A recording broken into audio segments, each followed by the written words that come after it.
I'm ready whenever you are. Great. So let's get going. Okay. So, Veronica Torres. It is a it is a divine and technological pleasure to have you with us today. So, welcome to Amsterdam and all of our Imzaia viewers. Oh, thank you so much. I appreciate you having me. It's a wonderful opportunity and a real blessing to meet you guys in person. Yes, in person this way. I don't know if you are aware that there are many, many people here in the Netherlands and in Europe that really appreciate and love your work. Yeah.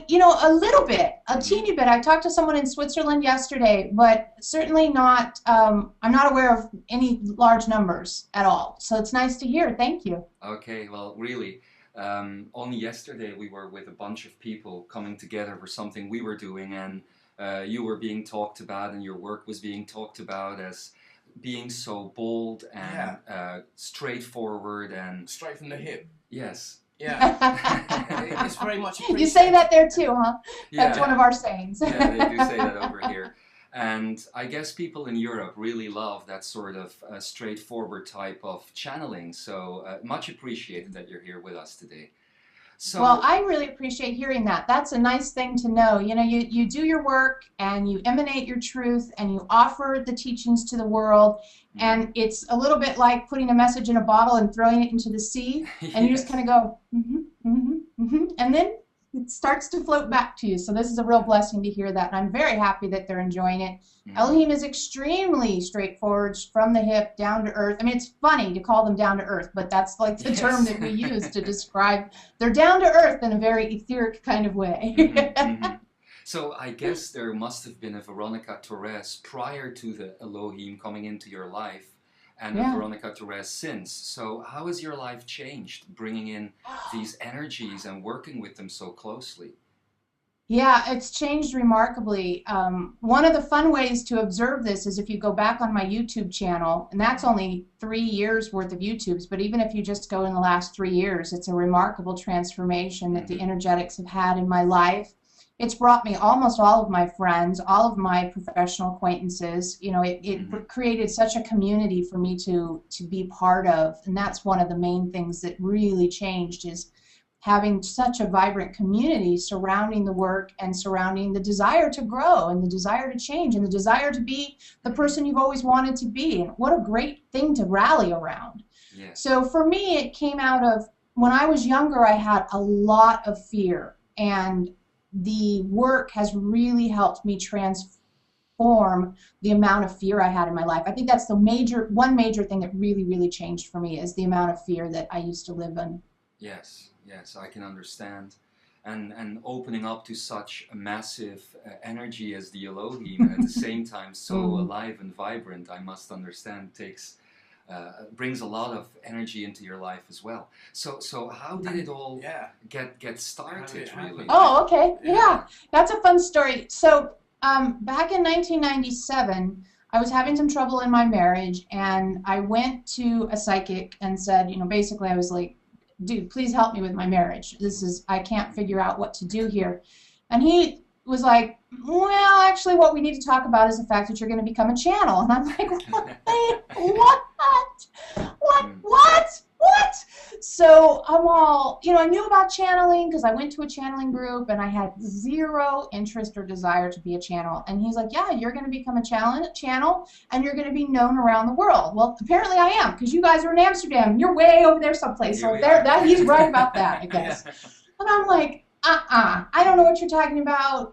So I basically kind of ignored him. I just was like, whatever, and tried to go on sorting out my life. You know, what was I, in my late 20s, early 30s? So I was, you know, I wasn't in the let's create a life's calling. I was in, can I please just make it to Sunday? So, a few years later, I continued on my spiritual journey and continued doing this, that, and the other thing.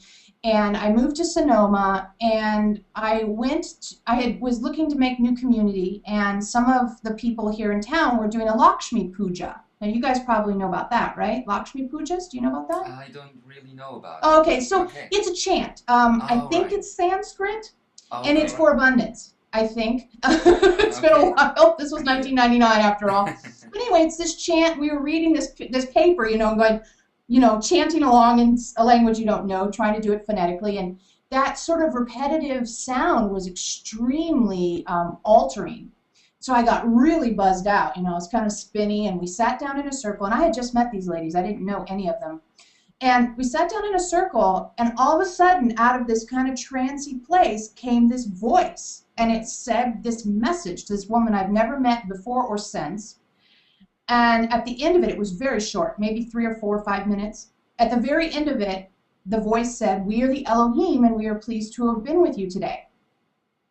I promptly burst into tears and went, "That's never happening again," because I felt so conspicuous. That was my thing. It made me feel so conspicuous.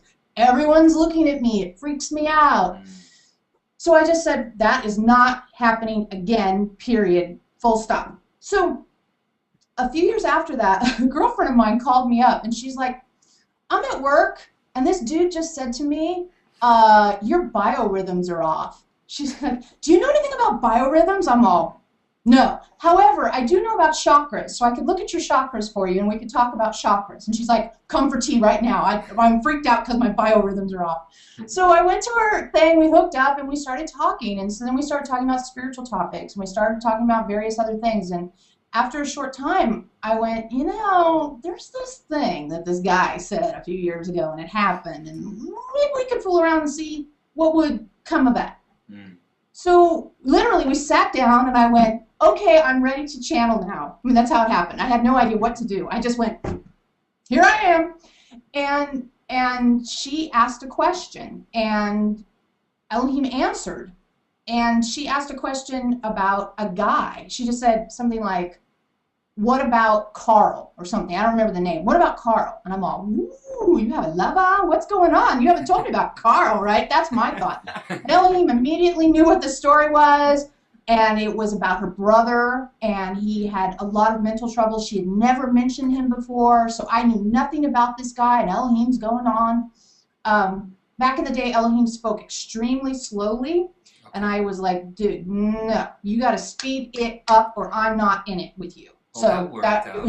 It wasn't a fast message, but it was a message. Yeah. So anyway, I went, wow, that was pretty cool. And so she and I would gather questions during the week and sit down on the weekends, and she would ask the questions and I would answer. And for anybody who's interested in becoming a channel, that's my big tip, is get somebody to do it with you, get someone to ask the questions and hold space with you, because that makes a huge, huge difference for me continuing, going forward, but in the beginning especially. Yes, that's really... And turn the recorder on right away, because you're going to wish you recorded the early ones. Trust me. Buy a recorder, then become a channel is the order of events I would suggest. Yeah, I hear you. I hear you. Get the recorder first. Yes, the recorder is the first step, and then get a buddy to help you, and then try to channel, because you're just going to wish you had it. I wish I had those early sessions. And I agree. I really do. And I agree. Everyone really can get into the process. It's just about making the space for it, like you are saying, really. Yeah. So after about 3 months of that, Elohim said, hey, this isn't just for the two of you, get a group together. So I called up that same lady that I had been chanting at her house and said, hey, what do you think of this? And we got a group together on a Wednesday night, and we've met every Wednesday. It'll be 10 years in September. Wow. That's quite a career there, really. 10 years, huh? Indeed. And now we webcast it, so people online can participate as well, and we meet 5 times a month. Yeah, this is one of the things I wanted to definitely ask you for our audience, because of course we are going to promote your website, Elohim.com, but for people that are stepping into the Elohim work and into your work, what would you recommend they do first? Would they start looking at certain courses you've given or reading certain books you've presented on Amazon, for instance? What would you suggest they do? Yeah, this has been a big question mark for me for a very long time, is how do you introduce people into something that's been going on for 10 years and have them feel welcome and have them get up to speed quickly? And that's why 2011 was the year of the books, and that's when I said, if I create written material, then that way people can enter the material and come up to speed in their own way. So since you asked so politely, thank you. Can you see? So this is our first book. Ooh, wait, it's like there. It is. That's our first book, And it's a very good entry point. This book is all about the idea of, well, Elohim and the Council are well known for their specific tools that they create to help the spiritual growth, right? Yeah. And we have about 100 of them. And they start from, what do you mean I'm not a victim? And they go to ascension, basically. Have fewer on the ascension end, but we're getting there. And so this book starts off, The Choice for Consciousness, starts off with 22 tools that kind of answer the question, so if I'm not a victim, you know, that kind of question. And probably tonight I'm going to be publishing the second book. Certainly by the Wednesday I'll be publishing the second book in the series, Choice for Consciousness 2, which addresses, okay, so if I'm not a victim, how do I live as a creator? And then the third book, which I'm working on, is, oh God, what do I do now? Oh, my whole life has changed. How do I deal with my fact that I like my new life, but it's completely confusing to me to have my life completely change? So that's the first 3 books. The second one will be out in the beginning of May, which I'm very excited about. That's what so I would suggest people start it there. Another book people are enjoying is we created this book, What Will Happen in 2012 and Beyond. And that's a nice entry point book. Has a lot of questions about the people. I had people submit questions on the internet that they wanted answered about 2012. So there's a huge range of questions. And it gives you a flavor for Elohim's vibe. Like, my friend called me up the other day. He's like, Veronica, I'm reading your book and I'm laughing so hard. I said, why are you laughing so hard? I'm going to it's like 2 seconds here of what he was laughing at. And he said, I'm laughing at this part right here. The question, will Jesus reappear in 2012? Answer, couldn't tell you. That's up to Jesus. So that's Elohim's vibe, right? It's gonna be really, really down to earth in a funny way. But there are longer answers to other questions. What I so love about them as well is that they truly take you from where you are all the way as far as you want to go. As you say, there's all these tools they present humans with to work on their own progression, but right exactly from where the human is at that time. So basically everyone can connect to their energy. It's high-end and entry level at the same time. Would you agree? Yeah, I think because it focuses on tools rather than more of a parable or narrative kind of teaching. You know, they can pull a tool out for anything. And if they're in a private session or a group session and somebody's presenting an issue, they're like, okay, we'll just give you a tool. And they create them on the spot.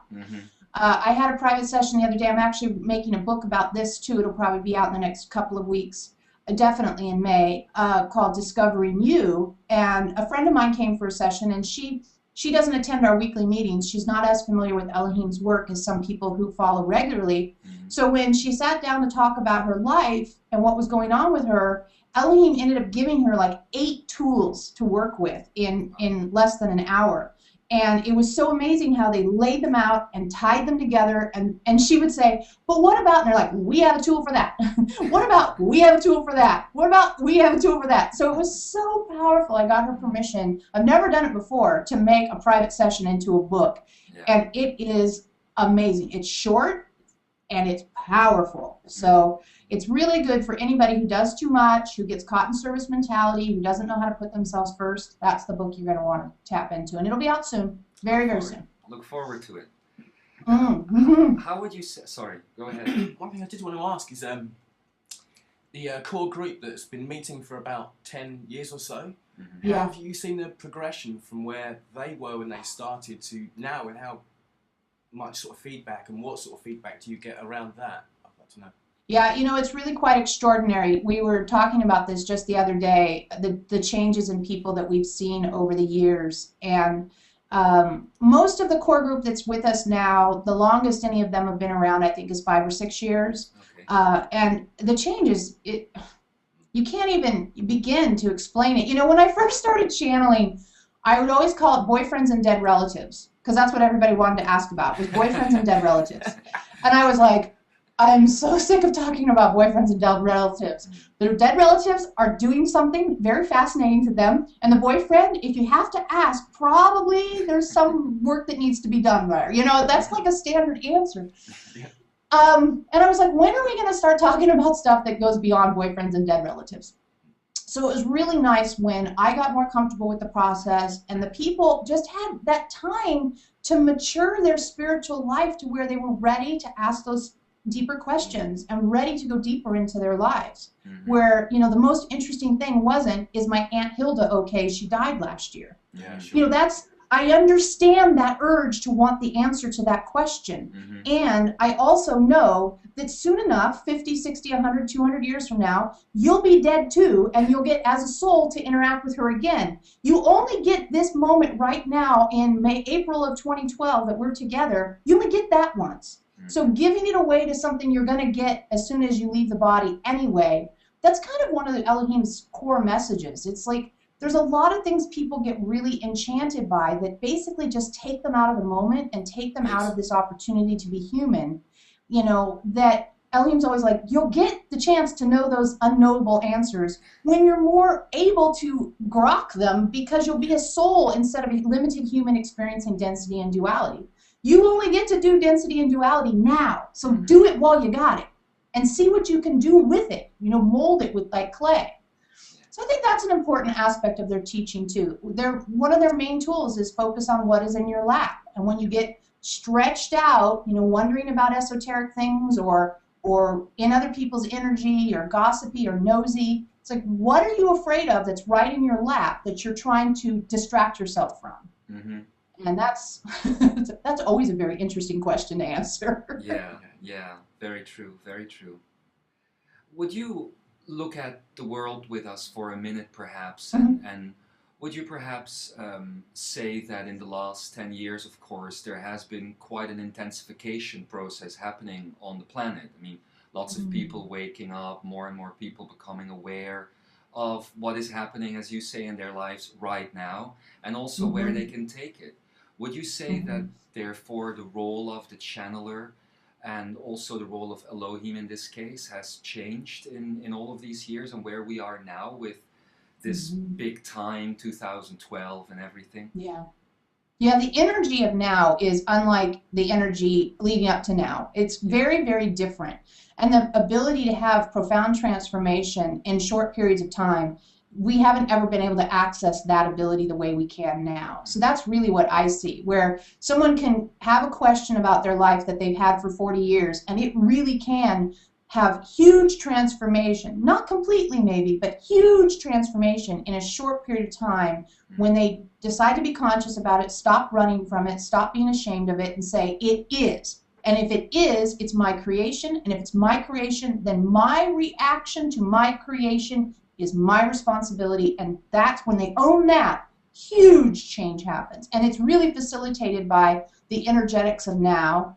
The 2012 thing, you know, Elohim's always been like, look, 2012 is just another date, but you light workers have put so much emphasis on it that it has an energetic component. Ride that wave. If there's emphasis on December 25th because it's Christmas, then there's something happening on December 25th, right? Yeah. So because December of 2012 has been built up to for so long, take that energy of deadline and use it, because humans respond to deadlines. Yes. So if you think you've got a deadline, it helps you focus, it helps you concentrate, and it helps you use the energies for transformation. Yes. So it is, but I'll tell you personally, especially this time has been just remarkable. The last few months are not coincidences so much, but these little circles where, like, I hadn't thought of someone for a very long time. Someone said her name to me, and I went, oh, I haven't thought of her in a long time. The next day, I saw her on Facebook for the first time. You know, I didn't even know she was one of my Facebook friends. I have 5,000 on one of my accounts, so I barely ever see anybody, you know?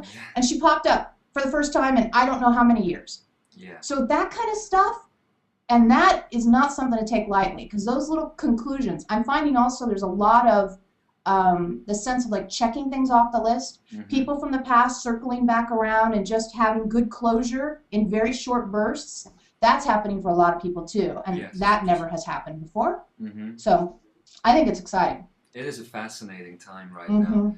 As a channel, is Elohim with you all the time? Like, when you are in your kitchen, for instance, or you're doing your laundry, will they talk to you in those moments, or is it more like a feeling that they're here with you, or what happens to you in the channeling process with that?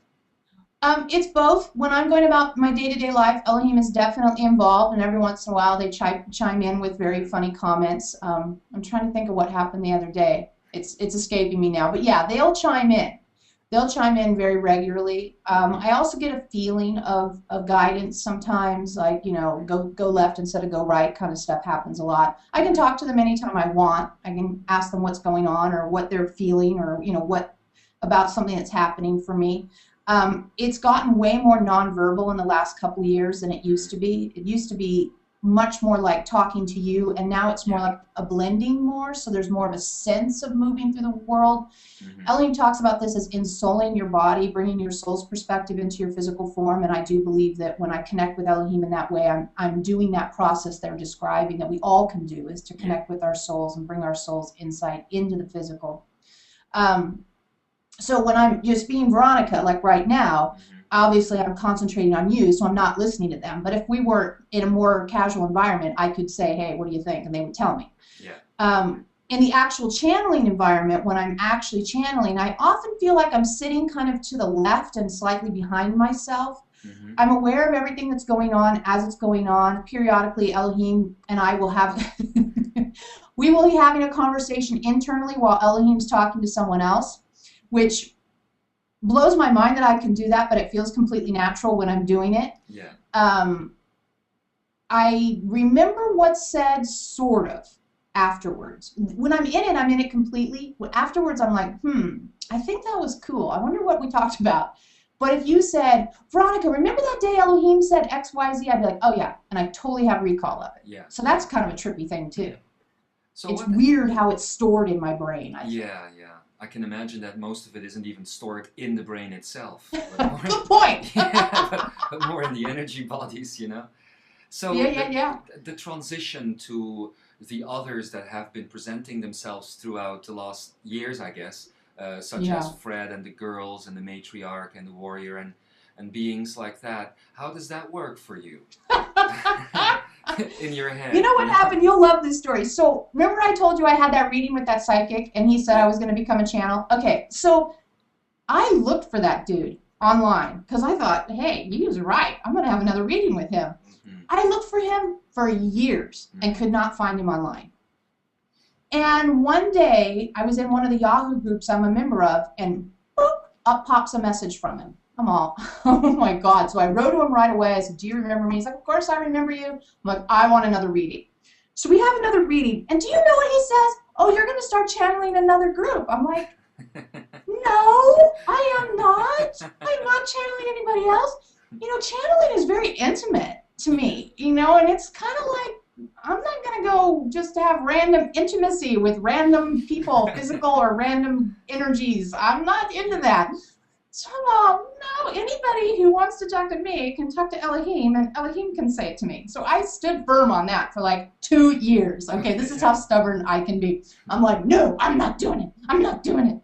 So then June of 2009 rolls around, and we're at our regular Wednesday group, hanging out, doing our thing, and all of a sudden Elohim was like, wait, what just happened? Can anybody remember what we were just saying? And no one in the room could recollect like the last 4 or 5 seconds. Like no one had any memory of it. And Elohim's like, okay, well, whatever we were talking about is not anywhere more important than figuring out what the hell this is about. So we just sat there, and Elohim perceived that the entire group was also present in a second energetic circle in the room. And they're like, well, what are those people over there doing? So they started tuning into those people. This is crazy, right? It sounds crazy. Even I did it, and it still sounds crazy. They tuned into the energy over there, and they're all, oh, there's another energy that wants to come through today. And I went, oh, fine. I can't resist anymore. So I said, I am willing. And the visionaries came in. And it went from being Elohim, who's, you know, light and most of the time pretty fun and easy to be around, kind of, to the visionaries who sat on the edge of the chair. They held my hands in these really strange ways that left my muscles of my hands sore because they were like, they had like this kind of hand thing they did. They spoke in this really like a professor kind of way. When we got the transcript of that, I think I fixed 2 words out of like 3 word pages where they had just made the wrong ending. It was perfect English. I mean, woo! And it was as though they were reading from a script the whole time. And after they left, they went out, the group and Veronica, discussed it for a while and said, what do you guys think? It was really super powerful for everybody in the room. So I thought, okay, fine. It'll be Elohim and the visionaries and me, and I can deal with that. Yeah, such is my plan. So then a little couple, 3 months later, here all of a sudden, same thing kind of happens, and we get another one, and it's the Guardians. And it's like, okay, fine. It's me, the visionaries, and the Guardians, and Elohim. Stop, right? No, no, no, no, no, no, no, no, no. I don't remember the exact order, but we ended up with Elohim, the visionaries, the Guardians, the warrior, the girls, and the matriarch. Yes. And that was like, it took about a year for that to happen. And I was like, that's it.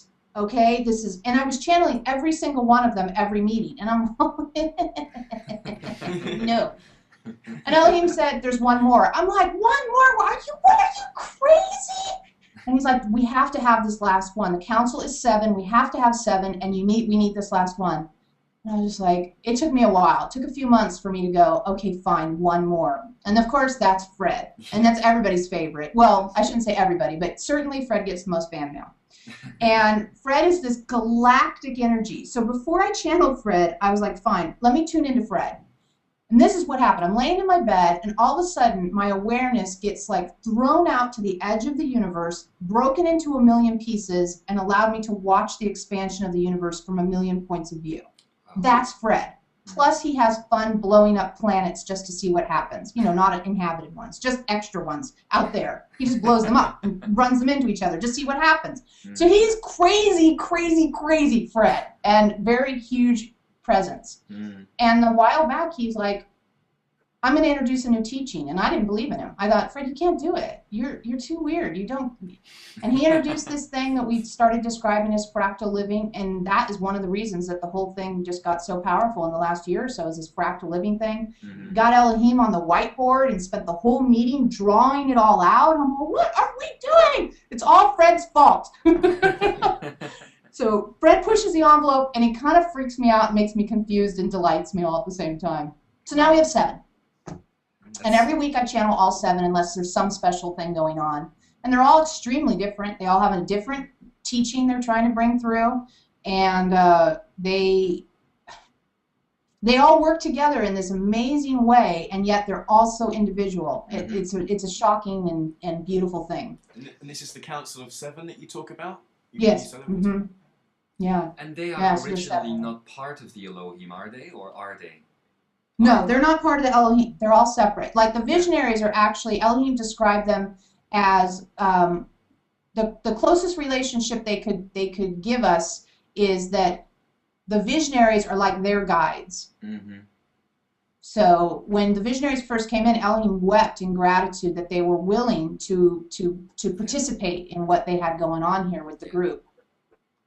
And the rest of them are just different energies, and they each work with a specific chakra. So that's another thing they do, is they work with specific chakras. So they teach you how to work with your chakra in a new way because you can use their energy. Yeah. And then one day the Guardians came in and they come in first. They're like, we're going to take the lower 3 feet of energy out of the room right now. And they just went, and everyone felt it go. It's like, well, what are we doing tonight? And then all of the council members went down a chakra. So everybody used to be in a different chakra, or used to be, like Fred used to be the crown, right? And so now Fred is the 3rd eye. And then the warrior used to be the 3rd eye, and so then the warrior went to the throat. And Elohim used to be the throat, which made complete sense to me because they're such a chatterbox, right? Then they went into the heart. So what ended up happening for me was going from being a very throat chakra dominant person to exploring how to be a heart chakra feel safe in being a heart chakra person. And that whole section I'm going to do a book on, because that was incredible what happened when they did all that. Well, how are you ever going to get them all written? Because there's so much information, it seems, that there is to share. It's so fascinating. It's powerful to see all of that just come through one human vessel, you know? Thank you. Well, what happens is this. I have a beautiful friend named Sue who transcribes the meetings. So I have like 3 million transcribed words. So I take the transcripts and then I get them edited and then I work with them energetically to make sure that, you know, sometimes when you translate spoken word into written word, you got to fix it or it doesn't work right. So we work with that. So right now what we have is I did the Choice for Consciousness book series is all about specifically the tools. It's kind of like an encyclopedia of the tools. We did the Warrior book. I didn't show you that one. The Warrior story, whoa, is a great anyway, another story. Then what I started doing is starting on the first night we had the entire council present. We started making the Homo Spiritus books. And so these books, big fat ones, are the transcripts of the series, of the sessions. Each book has 8 transcripts in it and allows you to follow along in the development of the material. And what I've just started, so we have 4 of those, but I only have 3 right here right now. And what I'm also doing is I'm starting back the first night that the visionaries joined us. So the first night that it wasn't just Elohim, between that night and the night that we ended up with Fred, the whole council present, is 56 weeks. So I'm going to make a series of 7 books of those transcripts as well. And it's all typed, which is big. Huh? It'll be the Veronica Torres library before long. And my whole little section, yeah. So, we'll have the 7 books of the birth of the council. The ongoing Homo Spiritus series is the transcripts as we move along, and then the individual books on different subjects, and then the Choice for Consciousness series, which details the tools. Okay. Wow. That's quite a set. Yes, it is quite a set. Impressive. It's very impressive. Reading list. Yeah. Body of work, isn't it? Yeah, it's great. Yeah. Well, we are. And then, of course, all the meetings are recorded, right? Audio, and they have webcast replays. So any of our meetings that you want to watch or listen to are in the shopping area of the site where you can go and listen to them. And I make specials for the whole year or the month so that it's really affordable to hear all the meetings. Well, I have to say that I was very surprised at the moderate prices that you offer your teachings on. Is that also something Elohim specifically asked you to do, or is that more your decision how the business is run? Or yeah, I'm pretty much in charge of that decision-making process. I'm sensitive to the fact that although $2.99 for a recording of a meeting may sound low in American dollars, and maybe where you guys are too, not everybody lives where $2.99 is an inexpensive thing. So I try to be sensitive to that. And I've always felt like I want to make it possible for as many people as possible to enter into the material. And I know back when I was in my early 20s and, you know, making $8 an hour or whatever, it was really hard. I remember calling a psychic once when I was really having a hard time, and I would have had to work for like 2 days to have an hour of that person's time. And I remember thinking, I can't do it. I mean, I have to eat too. So I'm really sensitive to that girl that was in that place that said, what will I do now? Because I can't come up with $250 to talk to this guy or whatever it was. So I try to make as many things as possible as low as possible. And my private sessions are more expensive because I only do about 10 a month. I can't do more than about 10 or 11 a month. And they take hours of energy from me to give 1 hour of a session to a client. So that's why they're a little bit more expensive. But everything I try to keep as absolutely low as possible and to make package of plans for people so that they can follow along. Because there's a lot of material. You know, we channel every Wednesday night plus 1 Sunday a month. Actually, now it might be 1 Saturday and 1 Sunday a month for groups. So there's a lot of material floating around out there, and you can get all of it for $10 a month if you want the audio after. That's very, very honorable, really. I would have to say. Very commendable. Yes. Yeah, I'd like to say thanks for Thank you. Thank you. I figure volume, you know, you make it up in volume, and for me it's passive income, and that means, for people who don't know what that means, is I do the work and I get paid for it multiple times. And that's the only way I can stretch my ability to channel Elohim into something that can pay for me to, you know, eat and the cats to eat and stuff. Because I couldn't do it if I had to do it only on active income, you know, private sessions, right? I just don't have that. I'm not built that way. Or Elohim takes more than I have. You know, it just doesn't work out. Yeah. So that's how I do it. And I feel really honored to have the opportunity to do it. And I feel like it's also kind of a life's work thing. So I want to make it possible for people to experience it as easily as possible. It still supports my body's needs. Yes, of course. A very big fan of yours here in Amsterdam, that is currently in Amsterdam anyway, she's originally from Pennsylvania, told me that Elohim had been speaking about wanting to travel, and I hear that you are thinking about spreading the message. Only recently you started working with new groups, is that correct? Yes. Yeah, there's a town about 45 minutes from here. One of the people who lives there has started attending my weekly group in Sonoma, and she said, you know, will you come to my town and channel? And I said, yeah, if you get a group together, I'll come to your town and channel. So we did that last month, and they loved it, and they invited me to come back, so I'll be going in May as well. Well, earlier this month. And so I'll be going in May as well. And that recording I gave away for free on the internet. So yes. You can download that one for free. Go to my website. Look in April 2012. And one of my last questions, perhaps, before you move on to your channel for today, is because that meeting that you were just telling us about, I remember listening to it, and at the very beginning of the meeting is a lady who the Elohim all of a sudden get quite physical with in physical healing, and it surprised me because I didn't know that was something they did through your body and through your work. Is that something that happens a lot? It happens with the new people. So new people come, and almost always Elohim's like, can we touch you? Get over here and sit down. And because that group was all new people, what we ended up doing was just putting a chair right next to Elohim. And if they had a question, they sat next to Elohim so Elohim could be all touchy on them. And it's interesting, some of the most profound stories have been physical healings. And I don't talk about it all that much, but it does happen quite powerfully sometimes. I had a gal that used to come to the meetings who got hit by a car when she was walking in a crosswalk. She had a really challenging recovery. And she came to the meeting, and she had this big brace on her leg, and she had this huge walker thing she had to use. And Elohim got up and walked across the room and just gently laid my hands on the leg. And I don't really experience anything physically when they're doing this. They don't massage necessarily. They usually just touch lightly, or sometimes they'll hold an arm just to help the person relax, right? They'll hold the arm and say, if we let go of your arm, what's going to happen? And they let go of the arm, and the arm stays up. Like, you're not relaxed.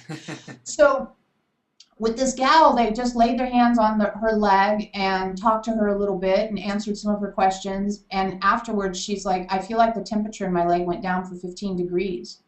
And she went to her physical therapy the next day, and the doctor was like, what happened? I just saw you yesterday, and it's completely different than it was just 24 hours or 48 hours ago. So they have had pretty profound impact on stuff like that. They're really good at taking out energetic issues. You know, that's their main strength, is reading energetics. So they'll always say, we're not a doctor, we're not a physical therapist, we're not a lawyer, an accountant, or a psychologist, or psychotherapist. We're none of those things. But reading energy is what we do. So they look at someone's energetic, whether they're in person or on a distance thing, and they can really see what's going on, what the underlying energetic is, either in a sort of a psychological energetic or sometimes a physical energetic. I have one friend that the first time she ever saw Elohim, she's like, I've had this pain in my arm, and I have not been able to lift my arm for years, and all this kind of stuff. And Elohim's like, oh, you have a sword stuck in you from another alternative expression or past life. Took it out, and the lady's like, whoop. So stuff like that does happen. Yeah, it does happen. Well, that's just where the power is, isn't it? In all of those things and reading the energy. Well, it has been beautiful to spend this time with you, and I know that going into channel and bringing the Elohim forward, as you say, that you are. Considering that as a precious time, so it's a great honor that you would like to bring them in for people here in Europe and specifically in Amsterdam, of course. So I'm very honored with that. Yes. Thank you for that. Thank you. I'm so excited because of this technology, it really does feel like I'm there with you. Energetically, it feels much more even than when I've used other technology. I feel very connected to you guys through this medium. So it's thrilling to me. I've been saying over and over again, the world is very small. Lately, I've had much proof that the world is small, and this connection we're feeling right now is just another example of how small the world feels to me these days. It's a beautiful thing. Yes, it is. It is. And we feel the same, so thank you. Thank you. Yeah. It's been really fascinating to listen to you talk, Veronica. I'd like to say thank you from myself. Thank you. Thank you. I've really enjoyed myself. Yes. Okay. So shall we have Elohim then? Let's go through that. Let's do it. Okay, so just let's look at this. I'll bring Elohim in. You can ask whatever you want to ask. They'll do their thing. And then typically when we're done with Elohim, I kind of just want to fade off and regroup myself rather than come back and try to converse some more. Okay? Sure. So I'll say my goodbyes now and express my gratitude for you allowing me to be part of your community. Thank you. I'm very honored, and I appreciate it so much. So do we. So do we. Oh, good.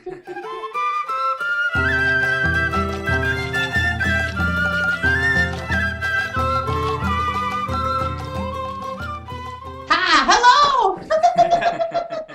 We love it when you're in there. We are like, where are they? They're in there someplace. We can see them. Hello. Yes, hi, gentlemen. How are you? You're in Amsterdam, which we believe is someplace that way. We're not quite sure, but it's over in Europe, and we know about that. So what is going on with you guys today? What do you want to talk about? Well, it's a beautiful energy here, Elohim, and we're very grateful that you are here with us. There's a lot of people, all the country actually in the Netherlands right now is celebrating. And I don't know whether they're celebrating your presence, but they are now, yes. So here we are making this internet connection between Amsterdam and the United States where you are right now, through that body. How does it feel to you to communicate with us through technology while being channeled? Yeah, you know what's weird is Veronica always tells us, Elohim, you have to look at the camera, don't look at them. Because if you look at them, it looks like I'm looking down, and that's not as nice. So you have to look at the camera. That's the only hard part. Because we look at the camera, and out of what you call peripheral vision, we see your shiny faces, and we think, we want to see them, not the camera. But that's the limitations of this technology we found. The camera needs to be where you are so we can look at you and be looking at the camera. So if we don't quite do that, we're not avoiding looking at the camera. We want to look at you guys. So that's the only hard part. The rest of it's great. You know, we talk to people on the phone all the time. So this is just kind of a new fun thing to do it where we actually can see your body language. Yes. And sometimes when we work with people, we're often waiting for what we call the gate latch. And what that means is when people get it, when we feel the energy change in them, we hear this sound that's very much like the sound of a gate closing. We don't know if you have this where you are, but we have these things here where the latch comes in and goes and holds the gate, right? And it makes a very distinctive sound. And that sound, for years now, we hear that when people have a shift. It's very nice when we hear the gate latch to also see your shiny faces doing one of these numbers, right? So that makes the visual thing a little bit more sensory feedback in that way. Yes. Just helps, makes it just easier. Elohim, we appreciate your very precious presence, of course. And in this moment, we'd like to ask you, what is your message right now for planet Earth? People that are going through this process that we call awakening, or the new energies coming in, or no matter what you like to call it. What is the most important thing that people can do for themselves right now in this year, let's say? All right, so there's a couple different layers to the answer to this question depending on where people are. The first layer is always let go of the belief you're a victim, embrace the truth that you're a creator. Right, that's the first level. Until you do that, for us, you're not on the ascension path. That's the first major step. We are imagining that the people who listen to this are aware of that step, right? You can imagine. Does that feel true to you that we can go past that? Definitely. Okay, past that, we have this big thing that we're really deeply in right now, which is the emanation of the truth of you. Awareness of your truth emanated. A lot of people, especially light workers, get caught up in service mentality and start to believe that they've got to do for the world first, and they ignore their own needs, ignore their own truths. They don't set boundaries. They don't know what their preferences are. Basically, they ignore the truth of having free will. This doesn't serve. It literally doesn't serve to be in service mentality. The way we see you making positive impact on the world, offering change, offering transformation to the world, is by doing it for yourself first, and then allowing that changed experience to emanate into the world, and not being nosy or gossipy or curious even about where your emanation goes. It's like you were saying earlier to Veronica, right? She works here in Sonoma, California, emanating out to the world our teachings, and then boom, you two gentlemen from Amsterdam say, by the way, we were talking about your work yesterday. She didn't know that, and yet it was still true. That's an example of emanation, a really obvious example of emanation, but your other emanations are actually as powerful or more powerful. So when you're in the world and you're not approaching it from a victim mentality, when you're recognizing you're a creator, when you're taking responsibility for your reactions to your creations, when you're offering that to the world by focusing on yourself, you not only offer a changed energetic into the world of, you being different into the world, but you also show people there's a new way to live. And that's really what we believe light workers have been wanting to do, is to say there is another way that's not fear-based, that's not based in the idea that there's scarcity everywhere, that's not based in the idea that we all have to suffer. And the way light workers have gone about trying to do that is to maybe sometimes be preachy, maybe sometimes try to be holier than thou, maybe sometimes beat themselves up a lot because they think they have to do something very precise and perfect, in order to give that to the world. And the truth really is when you focus on what's in your lap, you get your feet under your shoulders so you're not leaning forward into other people's stuff, right? This is where this camera is great. You're not going, hey, what is up with you? What are you doing? I think I can help you. I know better than you. Hey, you, right? It's funny with the camera. Instead of doing that, right, how about, and it's not, it's not that. It's, I'm going to the grocery store, and I'm going to the grocery store in my own energy, aware of my truth. And that's another thing, not hiding from your truth. If it's true, it's here to teach you. And if it's here to teach you, avoiding it, being angry about it, resisting it, isn't going to get the teaching that you want.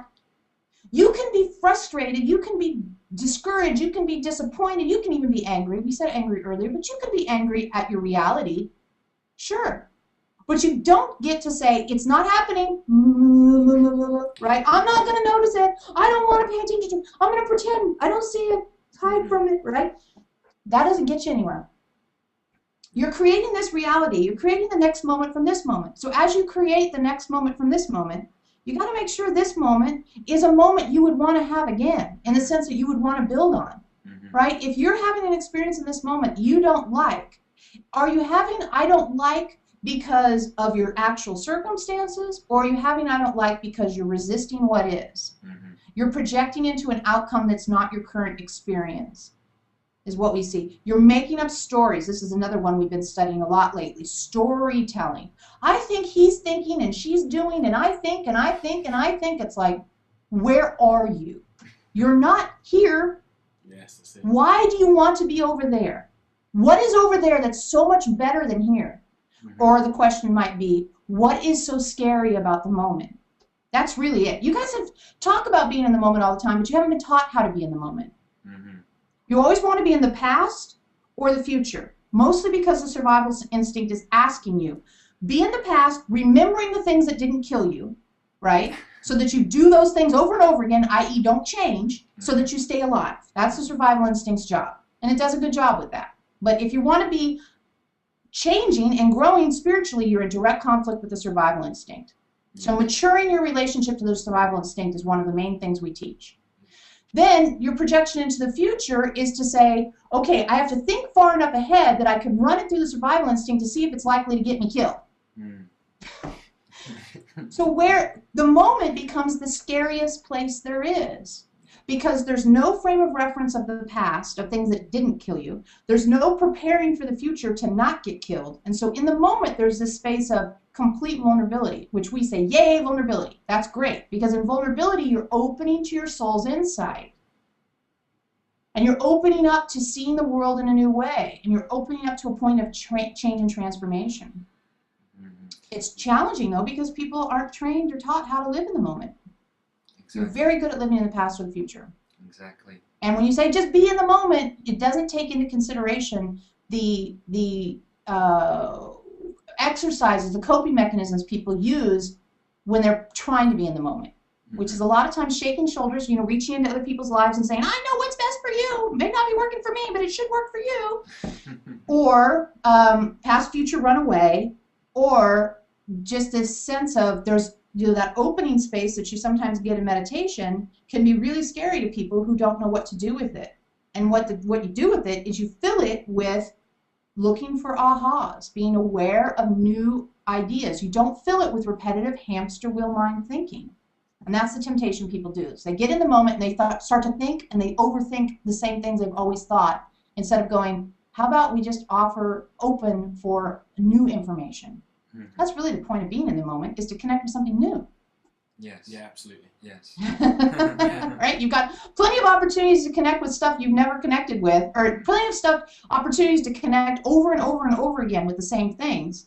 So if you're in the moment, that's a time out of time to do something else. Yes. Those are the highlights.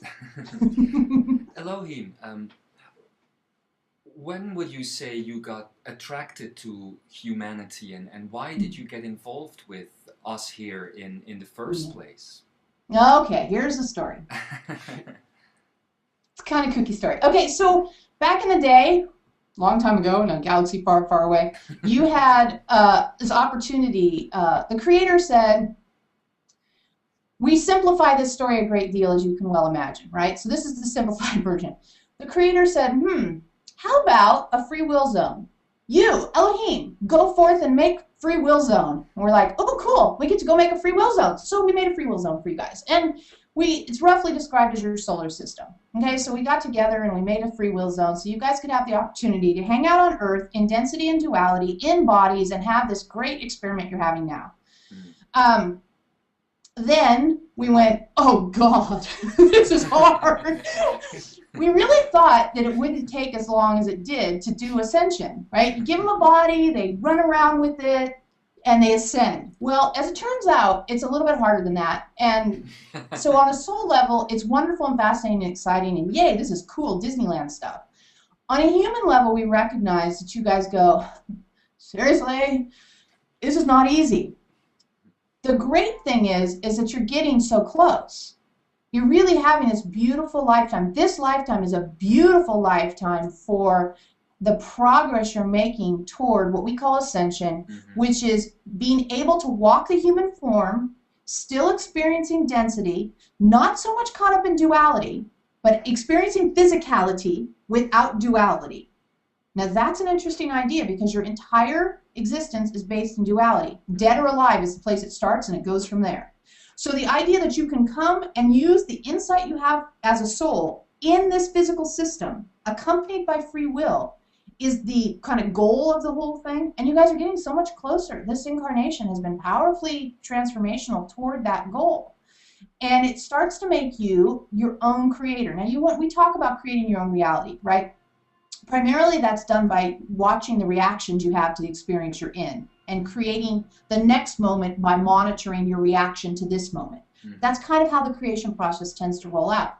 But what we're talking about when you ensoul your body, you ensoul your body, and you're allowing the wisdom, the great wisdom you have as a soul, to be accessible as a human and walk that in the world, you start to become the kind of creator that we were when we created the solar system. You have all that power to actually modify the physical forms that you experience through your intention, attention, application of free will, and insight from your soul while you monitor your triggers that you will continue to have because you're physical.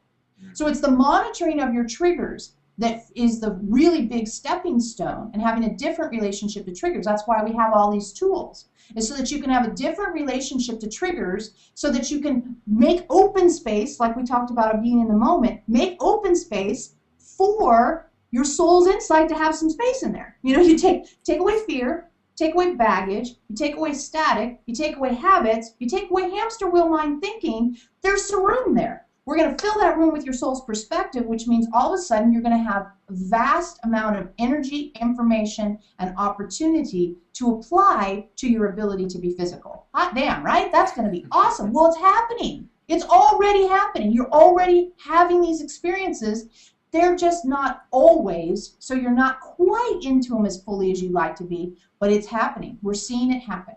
Mm-hmm. On what sort of scale do you see it happening to humanity? Is it... But we didn't quite hear the first word you said. On what sort of scale do you see it happening to humanity? Yeah.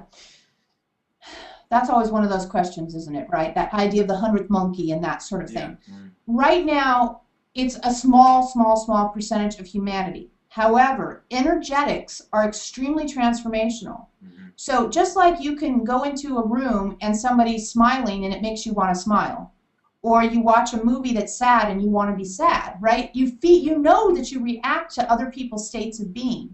So it doesn't take very many people offering the changed energetic to the world, minding their own business. We want to emphasize that. It's not, I have the answer. It's, wow, yeah, okay, today it made a difference. Today it made a difference in me. That kind of thing. You don't need very many of those people before the general populace goes, I feel different today. Mm-hmm. I feel different today. Just like you guys were saying, right? There's a party going on in the streets of your town right now. Yes. So if you have a band walking down the street playing some kind of lively music, it affects all sorts of people as they go along. Mm-hmm. And you're like, oh, that made me smile. Or the fireworks go off in the sky and you're like, all that happened was someone lit a firework. Yet hundreds or thousands of people feel enlivened by that. See, so that's how energetics work as well.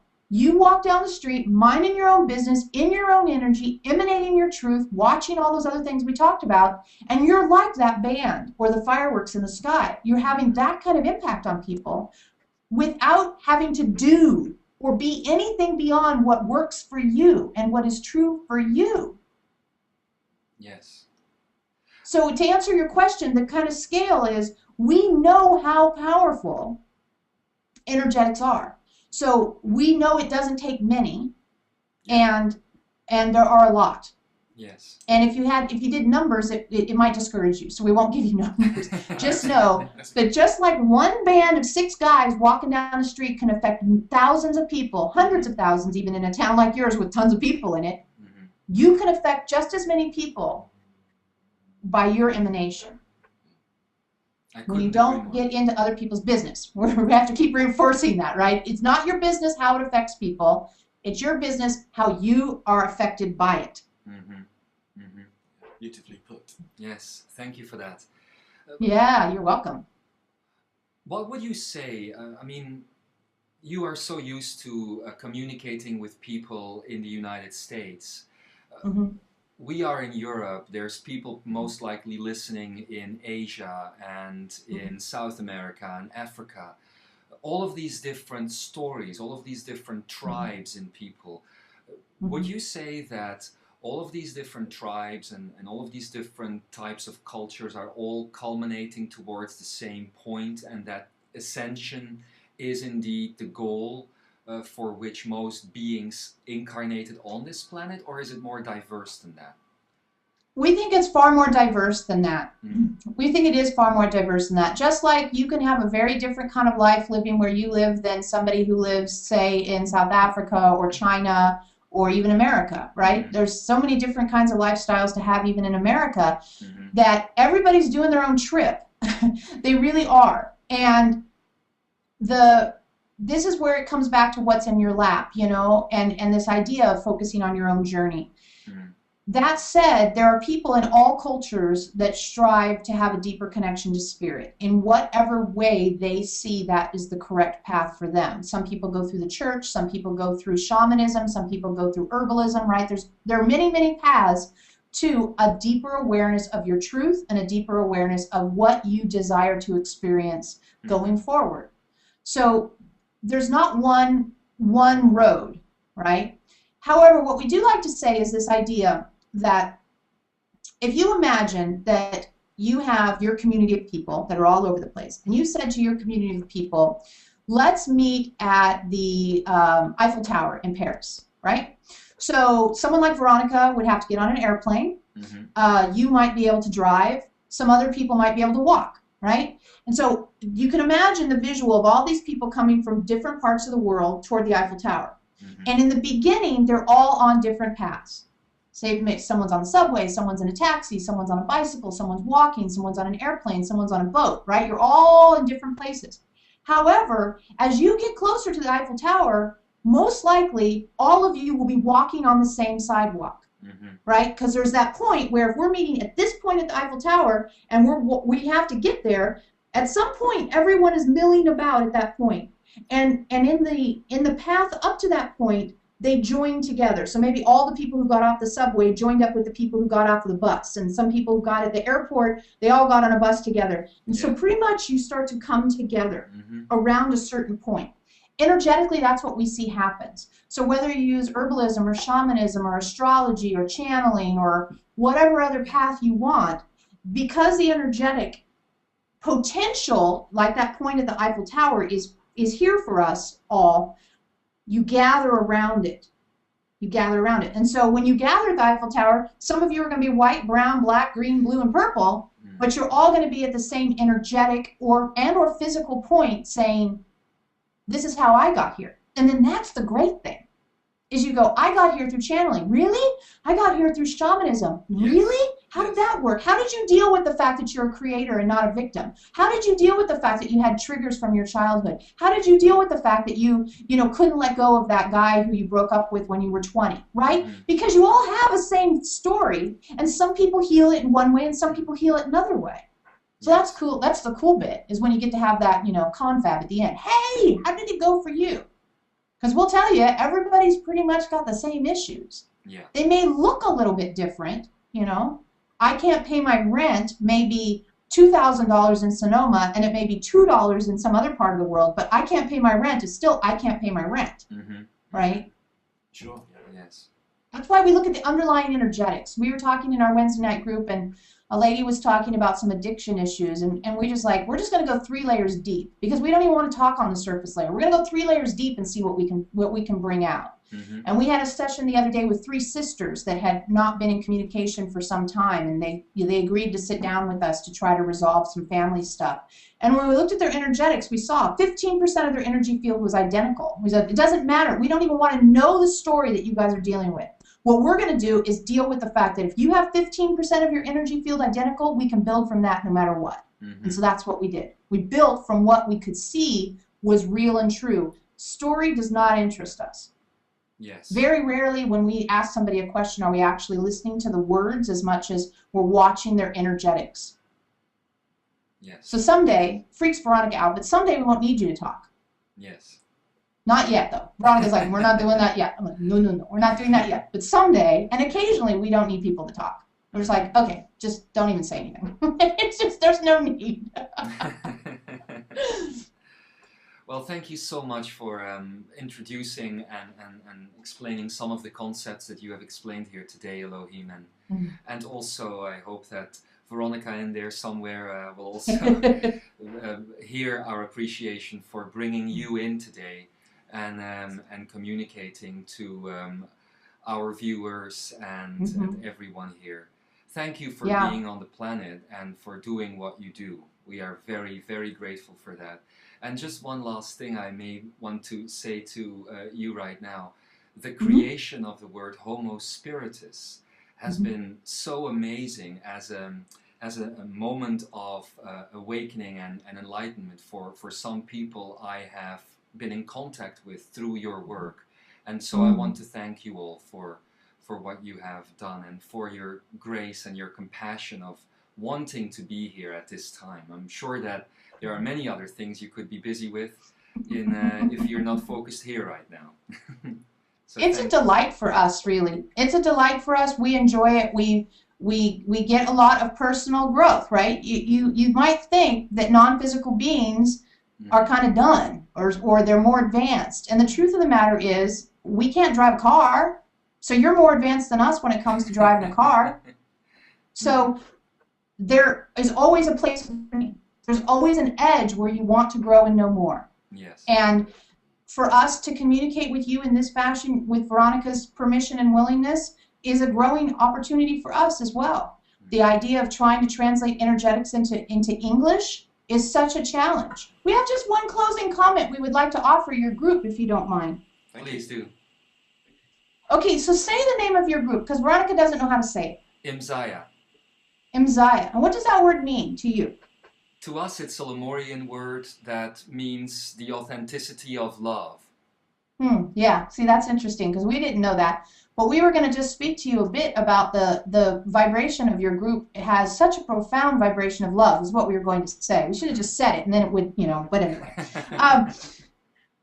We just wanted to acknowledge to you that the energetic of love is very clear in your group. Very, very clear. And it's like when you play an instrument and it's in tune. You know, there's a difference, right? If the instrument's in tune, or you hit a bell and it has that pure sound. So the group that you have gathered around you and the energetic of that collective is clearly that of love. Yes. And we were desiring to just witness that back to you and acknowledge that to you, and also to have a sense of the tricky bit about coming from love the way you guys do is when you do service mentality. Right? So that would be the little, not warning, but the healthy infusion of a checking out of your relationship to service mentality is what we would say for your group, to take it to another level energetically. Because what we want to see is that love that you guys are experiencing amongst each other. We want to make sure that that level of love is also self-love for your group members. And it isn't so much, I'm going to love everybody and do a good job loving them. It's, I'm going to love myself so well that the people around me can't help but feel it. Yes. That can't help but be, like it can't help but overflow onto them. Rather than it be giving love out of me, I'm going to love myself so profoundly that the overflow is going to transform other people rather than my doing transforms other people. Yes. So that's just an energetic kind of check-in on your group. We aren't looking at specific members. We're not looking at you. We're just looking at you as a whole group that, you know, you're presenting to us today. Yes. That can be a place where people get confused because they come into your group and they feel this sense of love, and they've always wanted to feel that sense of love, and it feels very much like dropping into a warm bathtub or something, right? There's that sense of embrace and that warm bathtub feeling. And we don't want people to think that they can't get that by themselves, or that they can't have that for themselves and offer their extra to the world. Yes, yes. Yeah. So you're showing them what it feels like very powerfully and correct energetic in our estimation. And we just want to make sure that they're applying the example to themselves rather than trying to give that example to others. Yes. Is that clear? That is very clear and very precious of you to say that. Thank you. Thank you so much. Yeah. So we didn't want to leave you without a little energetic check-in on you guys. But That's very much appreciated. overall, it's a very beautiful thing because that heart-centered love kind of energetic and collective community, the way you guys have arranged it, is not very common. You know, people tend to gather around low vibration. They gather around disasters, fears, pains, anguishes, you know, that kind of stuff. So to gather around the idea of love is beautiful. Just use what we said to take it to a level where you can be doing that 100th monkey thing, like the band walking down the street, right? Because imagine if you're doing the love the way we described, where you're giving rather than being love, what happens is you're a guy playing a triangle walking down a street. And a few people are hearing it, but you're not having that impact that's possible when you're emanating that love as you walk down the street, and then you're a band. You can feel that? Yes, totally, totally. Yes. Gate latch. We just heard it. That's how it works. We just keep talking till the gate latches. Yes, yes. Well, I know that what you just shared is going to be of much value to a lot of people in our group, so thank you for that. Yes, a big thank you for that. Oh, you're very, very welcome. That's the kind of thing, we're actually really good on that topic of service mentality. So if we ever want to have a longer talk just on that subject, maybe you can get some of your folks to ask specific questions, and we can gather up some questions and have a specific talk about that. We would be happy to do that with you guys, because you really are doing powerful, energetic work in the world, and we would love to see you be able to take it to its, we don't want to be like, you know, you guys have a potential, and we're not trying to preach at you. We can just feel it, right? And so we want to unlock that potential in you to take it to a level that we know you want to go to. Yes. So if you gather up some questions, specific examples, we could do another one of these things and we can answer those specific questions for people. We feel like that might be really helpful, not only for your folks, but for the folks that Veronica works with, because the service mentality thing is a light worker issue. You know, it really is a light worker issue. You guys kind of got programmed, do for others, and that's going to make the world a better place. And that's one thing that really has to shift in our estimation. Shifting that is going to make the shift possible. Yes, yes. Well, I think that's a very good idea. Thank you so much for suggesting it. It's very generous offer. I'm pretty sure that there are people right now hearing this jumping up and down. Yes, well, we'll do it. We'll definitely do it. So you guys set it up with Veronica, however you want to do it. We're volunteering her. She doesn't mind. She's like, well, maybe I'll turn it into a book. That's how she does. That's how she thinks about it. Well, it sounds like you could make a good book. Let's do that. Another one. Another one. Not like we don't have many. We're going to have lots. She has this ambition to publish 20 books this year. And we're like, it's already May. And she's like, I know. So we'll see what happens. She's on a book roll. She's on a book roll. Yeah. So it's been an absolute pleasure to share this energy with you boys. We shouldn't call you boys. We should call you men. You men. We've enjoyed being with you men today. And we're very, very happy that you have reached out in this way and that we can talk into this funny little thing and that you see us all the way across the planet. This is a great, great thing. It is. And we are honored to have been asked, and we are honored to have shared the time with you. Likewise, likewise. Yes. So namaste, and we hope to connect to Veronica at a later point and to you again as well. Beautiful, beautiful, beautiful. Good evening to you. Good evening. Bye-bye. Thank you very much. Bye.